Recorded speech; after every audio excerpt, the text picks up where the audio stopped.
studying militarization in Britain, sometimes it is hard to know where to begin. I mean, I'm a historian, and militarization in Britain has been extremely high for most of our history, but reached really amazing heights during the imperial imperial expansion, where weapons of war were routinely wielded by everyone. And we're talking women and children as well, systematically taught how to fire rifles and pistols. Crucially, I think this training involved women as well as boys, especially, of course, if we look at the invasion of the American continent, where to be a riflewoman was actually capable of defending your home, was actually lauded as a exemplary feminine trait. It was also crucial, of course, in the sort of great imperial adventures in places like India and Cyprus. Today, there are over 171,000 people serving in the British Armed Forces, and this does not include tens of thousands of volunteers, volunteer reserves.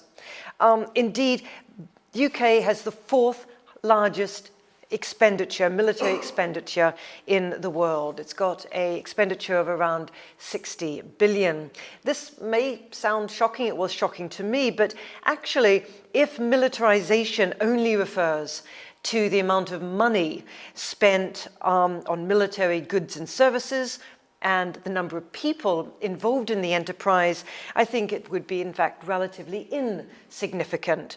This circle of influence, I argue in my book, is much, much wider than that. Ironically, as British citizens become more diverse and more reluctant to fight wars, there actually may be greater militarization as the armed forces seek to expand their influence into over wider spheres. And I think this is actually brought out very well in Paul's book. It's hard not to echo the concerns of Hart and Negri in Multitude, their book Multitude, where they warned that the role of the military in our society is not merely a matter of brute force, but, as they put it, the production of social life in its entirety. War is no longer merely politics by other means, nor is it merely a practice that governments reluctantly pursue or perpetrate as a last resort. Instead, a militarized citizen society or civilian society is the foundation of politics, the basis of discipline and control. And these are some of the themes I do write about in my book, Wounding the World, but since that book is now out, you can just read it, so I'm not going to recite those arguments. Instead, what I want to turn to today is another aspect of the militarization of British society, something that's not in the book. What I want to do in the next 15 minutes is to look at the involvement of British warfighters in Afghanistan. And warfighters, of course, is a neologism that Paul speaks about in his book. He talks about other neologisms such as humanitarian intervention, peace enforcement, human security. But the term warfighters itself, I think, is really very interesting and actually is quite modern. It really only begins to be used broadly from 9/11. But the question I want to sort of approach today is really quite three simple ones, and that is, how have the men and women who served in Afghanistan written about that conflict in their memoirs? How have they made sense of the violence? And how do their accounts differ from the accounts of people who served in other conflicts, in earlier conflicts? So you may legitimately ask, why is this relevant to the launch of Paul's book? Well, I think it is relevant for three reasons that Paul looks at in his wonderful report. Firstly, these war memoirs are extremely popular. A large number of them are actually bestsellers.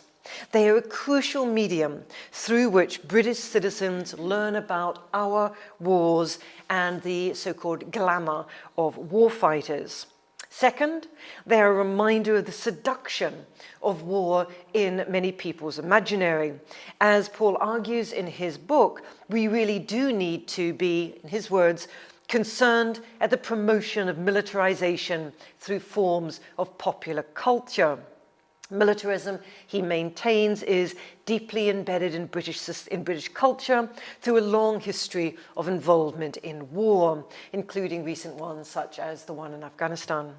As Michael Parris observed, Britain is a warrior nation, and militarism has been and is promoted through culture and sold to boys and young men as a masculine ideal. And recent war memoirs are an influential example of the promotion of this powerful, masculine warrior identity. So what have I done? To my knowledge, I have read every single memoir written by British warfighters who served in Afghanistan. And I just hope some of you don't come up to me afterwards and say, have you read? I think I read them all. As everyone here knows, British involvement in Afghanistan began October 2001 when Britain joined the US in conducting airstrikes during Operation Enduring Freedom. On the ground, however, we're talking about from January, as we heard earlier, January 2016. Between June and August of that year, British soldiers expended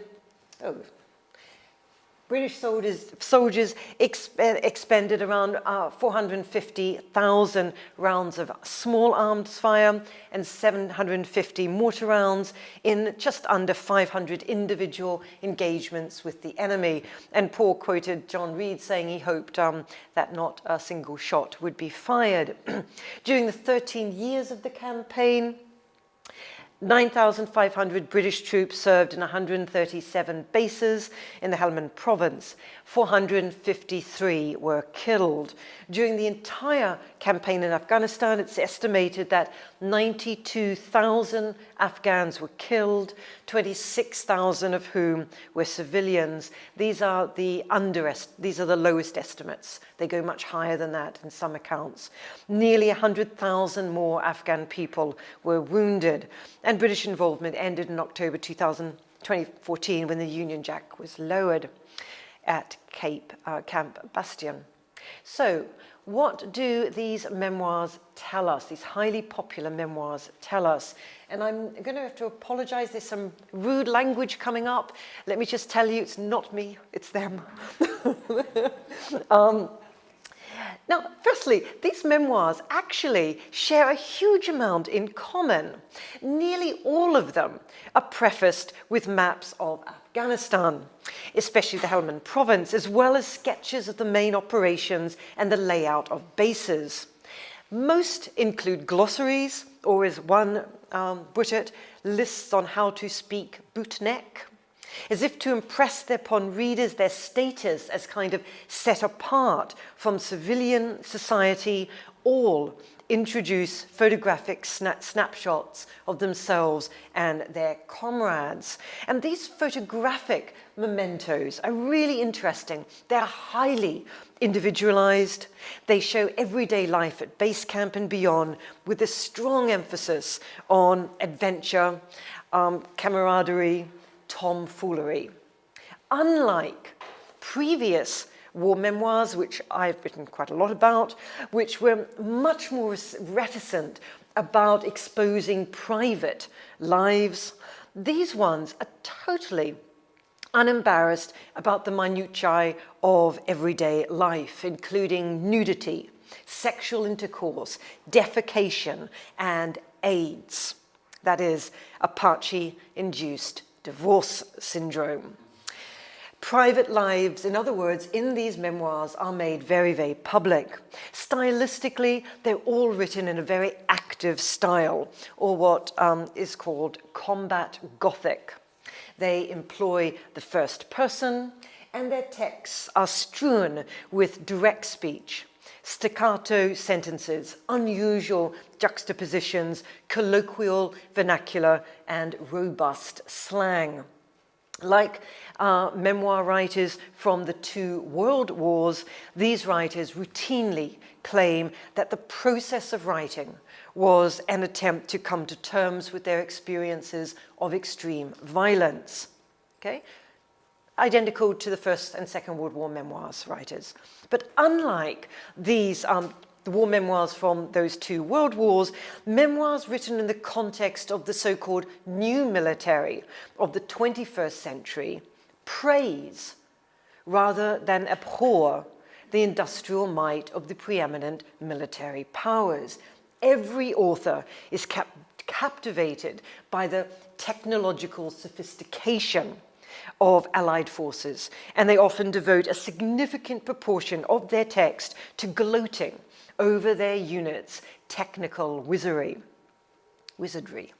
Unlike previous mass armies which emphasized normative values like comradeship or nationalism in order to motivate soldiers, the 21st century forces routinely emphasize professionalism. The fact that these authors are volunteers who have embraced the sort of warrior profession with gusto, fully aware of the risks and challenges, enabled them to adopt the language of heroism and valor unself-consciously. As a result, the trope of disillusionment that is so prevalent in First World War memoirs is not there. There's a handful of exceptions, but generally not there. The established trope of this kind of breach between expectation and reality that features so strongly in autobiographical accounts from the two world wars, not to mention memoirs and films from Vietnam, is not present in the lengthy accounts that they give, for example, of military training. These authors expected military training to be one of the greatest tests of their lives. They knew it would be humiliating, they knew it would be painful, and most importantly, these were grounds for celebration. In other words, that baptism of fire made the warfighter. For example, now's the bad language going to start. Some examples from these memoirs. Ed Macy was proud that in his training he suffered a bust nose, dislocated jaw, 3 broken ribs, a split testicle. Once they healed, he claimed, he fell in love with life as a paratrooper. They all accepted the message that pain is weakness leaving the body, which is what the poster in the infantry battle school tells them. Rather than remonstrating against or becoming disillusioned by hazing and brutal training regimes, these apprentice warfighters believed that such practices were necessary and desirable in order to turn us from stinking civvy students into soldiers. Actual combat was the pinnacle, of course, of the war fighter's identity. To be a man or woman of war required battlefield action. Now that theme is of course not unique to 21st century memoirs. It's got a long tradition in war writing. One of the most evocative examples of the emphasis on combat can be found in Patrick Bury's memoir of service in Afghanistan called Call Sign Hades. He lauded the infantry mission, which was to close with and kill the enemy in all weather conditions, in all terrain, by day or by night. In case his readers did not fully grasp what he was referring to, he informed them that we relish that word, kill, capital letters. We are the sharp end, we are the warriors, we are proud of our role. Who the fuck are the rest of the army? What the fuck do they do? We fight, we kill, we're the infantry, the warriors, the god of fucking war, destruction. It feels fucking good. Now, how did they subsequently narrate their acts of killing? In contrast to memoirs published again by British soldiers serving during the 2 world wars, 21st century warfighters not only recognized that their identity and status depended upon murderous aggression, they actually reveled in their ability to inflict extreme violence on other human beings. Indeed, the importance of killing was signaled by the fact that that many of these memoirs begin By the way, I think it was between 65 and 70% of memoirs begin with an act of combat, an act of killing. And the closer they get to the goriness, the better. As Hennessy remarked in another memoir, there was something iconic about the bayonet. It was the top of the hierarchy, since everyone understands that status lies in how close you get to the enemy. When firing guns, direct hits led to whoops of delight. They would cheer as though at a sporting game. Others would cry out, "Hee-yah! Have some of that, bastards!" while firing mortar rounds into enemy positions. Some would scream, "Hoof, hoof, hoo, hoo, yes, yes, hoofing! Don't mess with the bulldogs, you bastards!" as they punched the air. Sexual metaphors, this won't surprise anyone here, were common. First engagement with the enemy was described as popping your cherry. It warranted congratulations. Although the bayonet is a nasty weapon, it gives the army a hard-on. Fixing bayonets was described as pure infantry porn. Excess was pleasure. Their aim was not to simply wound or kill the enemy, but to eradicate them from the face of the earth. In fact, the formidable powers of the weaponry available to these warfighters rendered excess inevitable. Numerous memoirs repeated the mantra that their job was a success if the enemy was vaporized or turned to dust. Not surprisingly, the authors of these combat memoirs were resentful at the restraints posed by rules of engagement. Finally, the aggressors were emotionally invested in the violence, and their descriptions of it is uniformly visceral. For example, Doug Beatty devoted an entire page to a pornographic account of stabbing an enemy soldier to ensure he was truly dead. He claimed that, and this is fairly typical in these memoirs, this is not an exception. He claimed that his sharpened blade slid easily into the man. I heard the metal slice through the flesh, felt it break bone and cut gristle as if glided further in, right up to the hilt. Did I hear a small gasp from the man? When it could go no further, I twisted the bayonet to increase the damage, just as we'd been taught. I didn't give it a second thought, just as we had been taught. Similarly, in Bloodclot memoir, 2008, Jake Scott exulted in the fact that the .5 cartridge could cut through men like a knife through warm butter. However, the outlook of a professional assassin encouraged another very different language or way of writing about the infliction of violence, and this is the opposite, the detached macho language. Just one example can be seen in the memoir of an Apache pilot where, after killing some insurgents who had been sheltering in a village, he coolly said that the freshly painted wall of one of the houses got one final coat, toffee brown, blood, toffee brown.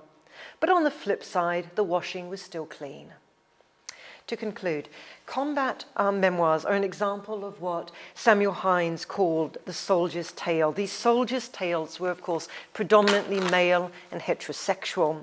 Patriotism and ideology are remarkably muted, except for a few brief statements about 9/11 and vague talk, again, very vague and very one or two sentences about protecting society from terrorists.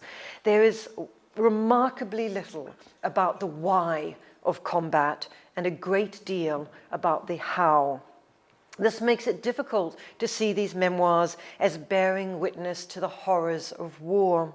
Rather, they pay homage to the inevitability of war without end and without borders. Traditional traits, heroism, honor, courage, were highly respected, even while they were being recast in an aggressive, emotional bravado that their predecessors probably would not have understood or would have actually regarded as childish. Furthermore, these memoir writers invite their readers to participate in the pleasures of violence, albeit from a safe distance. I'm going to conclude very briefly on a brighter note. I think there are numerous ways, and everyone here is involved in part of those numerous ways in order to tackle such forms of brutal, vicious militarization of our civilian worlds. Paul has given us, of course, one really, really important model: writing, spreading the message, inviting friends to events like this one tonight. But basically, of course, the important point is just to do what we can within our power to change our small local worlds for the better. I mean, I'm a writer and a teacher, so those are my ways of contributing. Part of it involves countering the pleasurable accounts of war and combat in particular, as are represented in these best-selling texts from the killing fields. But of course, each of us possess such proclivities, skills, sphere of influence, and I'm actually therefore very optimistic that we can reverse this militarization of our society. Thank you.